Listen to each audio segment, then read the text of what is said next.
Les M23 viennent de nommer un personnel civil, ou bien viennent de nommer une personne, à savoir Magloire Paluku, étant nommé par Corneille Nangaa, étant faisant référence ou étant les responsables civils de la ville de Goma comme étant le gouverneur de la ville.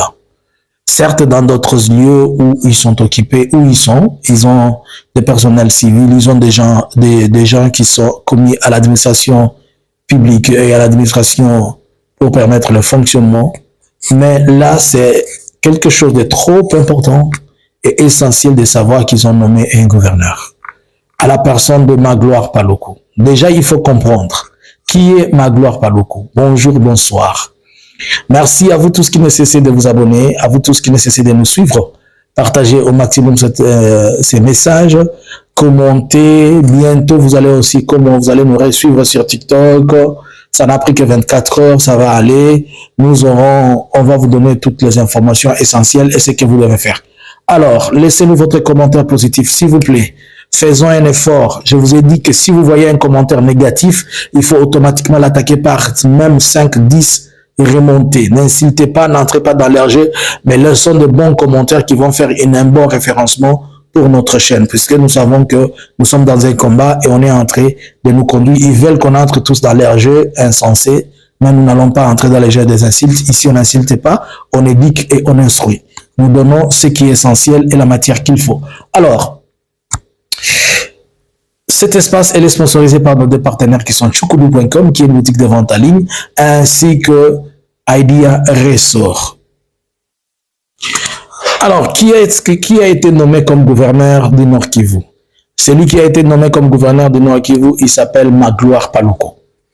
Pour tout celui qui a habité Goma, pour tout celui qui a habité le Nord Kivu, vers les années 90, les années 2000, ils connaissent la personne et le monsieur Magloire Paluku. Déjà, vous vous rappelez que le nom de Magloire Paluku a fait de bruit vers 2023, entre 2023 et 2024, lorsqu'il s'est permis de rejoindre le M23. Il y avait beaucoup de gens qui l'ont traité de traître et de tout ça. Magloire Paluku, il est né le 12 décembre 1966, où c'est à Butembo. Le nom même l'indique qu'il est du tribu de Nandé. Il est du même tribu que Julien Paluku, il est du même tribu que Ndonzangue. Ils viennent tous du territoire presque de Lubero. Alors, pour les gens qui ne connaissent pas un peu, pour la petite histoire, Magloire Paluku a assimé et a été vu dans plusieurs choses. Pour ceux qui connaissent la dernière entreprise que Magloire Paluku gérait et que je pense qu'elle existe aujourd'hui, c'est une radio tellement populaire qui faisait buzz et qui était tellement connue dans la ville de Goma qui s'appelle Kivu One. Kivu One ou bien Kivu 1, c'était une radio vraiment à la pointure et ça faisait beaucoup de bruit. Magloire Paluku a été, il est presque le collègue de ceux-là qui connaissent l'honorable Hubert Furguta, qui est de l'ANC. Ils ont été ensemble comme étant, puisque Hubert Furguta aussi, il fit un comédien, ils ont été ensemble avec Magloire Paluku comme des comédiens, ils ont servi Magloire Paluku pendant un certain temps, il faisait des poésies, il jouait la musique, des histoires comme ça. Donc c'est quelqu'un qui connaît et qui maîtrise la situation et surtout qui a une influence dans sa juridiction, aussi dans la zone de sa tribu. Au Nord Kivu, maintenant, nous avons deux gouverneurs. Il y a le gouverneur militaire qui a été nommé par Kinshasa, qui serait probablement, ce qu'on est en train de dire, il serait probablement à Bukavu, où il a été déployé. Bon, je ne sais pas si c'est vrai, je le mets au conditionnel. Et nous avons Magloire Paluku. La nomination de Magloire Paluku vient, et depuis la prise de Goma, ça a brisé et ça a cassé l'état de siège. Donc l'état de siège n'existe plus. Les informations que nous avons sur place est que la population va bien à leurs occupations, ils dorment bien, ils peuvent bien se promener toute la nuit sans être dérangés. C'est ça les informations que nous avons. Le problème, c'est qu'il y a des gens qui ne veulent pas que l'on parle de bonnes choses, ils pensent que nous sommes en train de faire l'apologie. Ils aimeraient que nous puissions faire l'apologie du mal qui est dans leur domaine. Qu'est-ce que cela veut dire nommer un gouverneur? C'est un signe, un élément tellement fort. Politiquement, le M23, l'Insolf Congo M23 veut nous faire comprendre déjà qu'il occupe des terres, pas seulement occuper des terres, qu'il prend les entités et qu'il les gère. C'est pour dire que ce n'est pas quelqu'un qu'on va chasser aujourd'hui. Et dans l'attribution qu'on a donnée à Magloire Paluku, selon ce qui lui a été donné comme responsabilité, c'est de remettre la vie au normal, de faire, d'amener la bonne circulation, d'amener le bon trafic, de faire que le commerce et tout cela reprenne.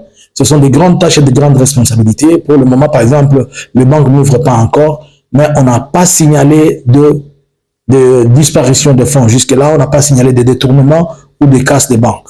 Et selon les informations, nous apprenons que ce sont les militaires M23 qui protègent les banques pour éviter que les banques ne soient pillées. Je vous avais dit que ce sera difficile que les banques soient dévalisées et pillées, puisque ces banques-là, il y a des pays de l'EAC qui sont impliqués, notamment le Kenya, avec beaucoup de ces banques. Il y a aussi d'autres pays anglophones qui ont leurs banques, donc les businessmen ne peuvent pas accepter que leur argent soit foulé et soit amené ou conduit, je ne sais comment. Cependant, la nomination de Magloire Paluku, elle est aussi politique.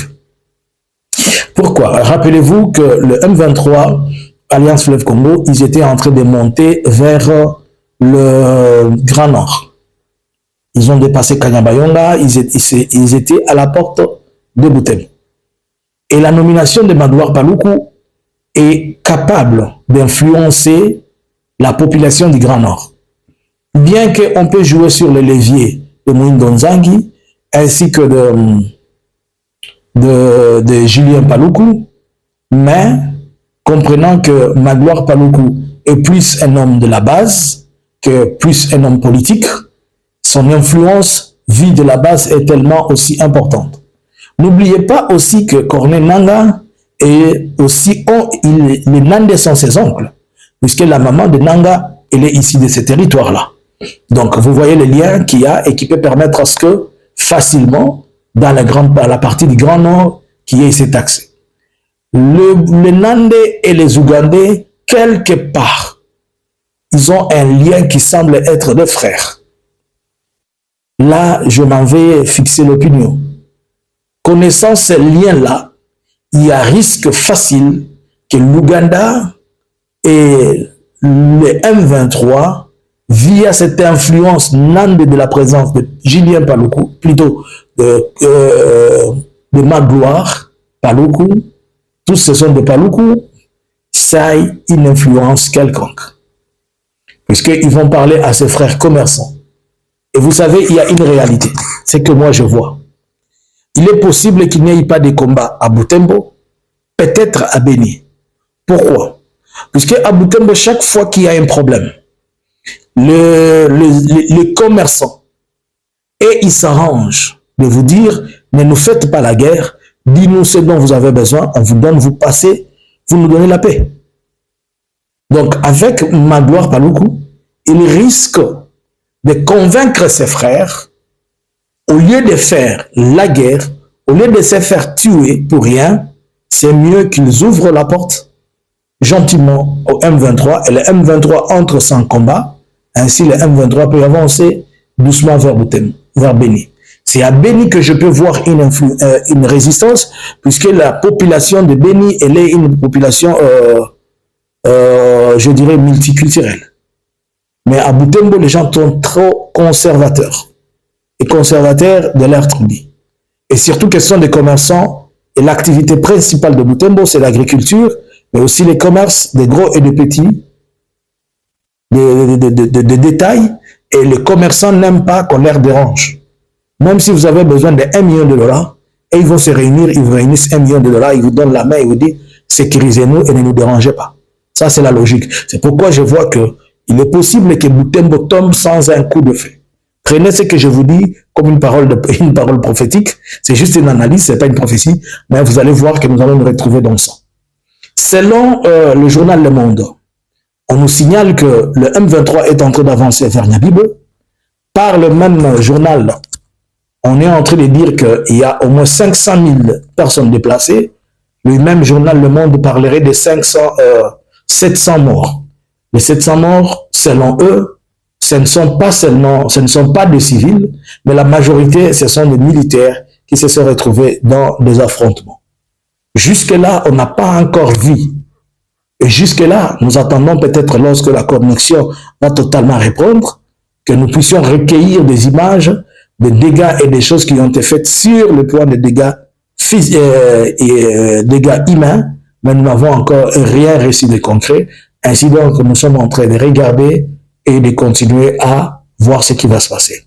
Sur le plan diplomatique, la République démocratique du Congo, au travers de son président, a été en discussion depuis le vendredi avec ses homologues de la SADC. Mais connaissant le pays de la SADC, ils ont juste réitéré peut-être leur confiance. Mais je suis en train d'attendre, je le mets au conditionnel, que la SADC risquerait de retirer quelques-unes de ses troupes qu'il a envoyées, notamment le 2900 hommes qui sont composés de Malawi, de la Tanzanie et de l'Afrique du Sud.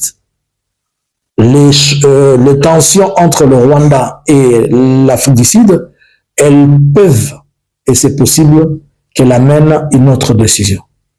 Je vais vous laisser un lien ici. Je m'excuse de mélanger ça. Je vais vous laisser un lien. Il y a un message prophétique que j'avais donné sur ma chaîne qui gère les questions spirituelles. La vérité, où il y a un message que j'ai donné il y a de cela 2 mois. 2 mois presque. L'Éternel me parlait d'un aller-retour. Le message aller-retour, dans ce message, il est dit que le Rwanda va sortir ses troupes par la pression internationale. Mais dans le même message, si vous le suivez, s'il vous plaît, vous pouvez le suivre et le partager. Ce n'est pas la prophétie, c'est un message prophétique. L'Éternel était en train de me dire que de la même manière que vous voyez sortir le Rwanda, et c'est de la même manière qu'il rentrera. J'ai parlé de ces choses 2 mois avant la prise de Goma, avant toutes ces pressions. Ça, c'est dans les cadres prophétiques, dans les cadres spirituels, il faut que vous voulez comprendre quelque chose. J'ai toujours marché avec le 2 pieds, séparer ce qui est spirituel et séparer ce qui est physique pour permettre à ce que les gens comprennent mieux. Je mets juste cette parenthèse puisqu'ils sont en train de faire une analyse par rapport à ça et je ne vais pas vous en parler. Excusez-moi de déranger votre foi puisque chacun a sa conviction. Merci à vous tous qui nous suivez. On garde notre contact. S'il vous plaît, boostons tellement notre chaîne. La devise qu'on a dit, Bana. Bonjour, bonsoir.